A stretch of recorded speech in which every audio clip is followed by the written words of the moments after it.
रस्ता पाण्याखाली, शेती जलमय. शिरगाव गावात पावसाचा कहर. शेतकऱ्यांवर दुहेरी संकट.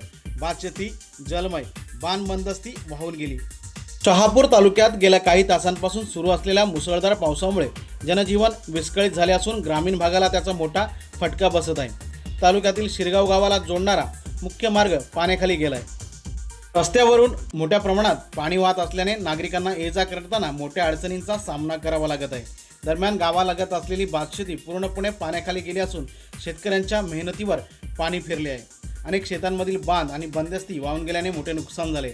नुकत्याच केलेल्या लागवडीवर या अतिवृष्टीचा गंभीर परिणाम झाला असून शेतकरी मोठ्या आर्थिक संकटात सापडणार आहे. स्थानिक शेतकऱ्यांनी प्रशासनाने तातडीने घटनास्थळी पाहणी करून पंचनामा करावा, तसेच नुकसानग्रस्त शेतकऱ्यांना लवकरात लवकर आर्थिक मदत आणि नुकसान भरपाई जाहीर करावी अशी मागणी लावून धरली आहे. हवामान विभागाने पुढील काही तासात जोरदार पावसाची शक्यता वर्तवली असल्याने नदी नाले ओढे आणि सखल भागातही पाणी साचण्याचं प्रमाण वाढत असल्याने नागरिकांनी सतर्क राहण्याचे आवाहन करण्यात आले.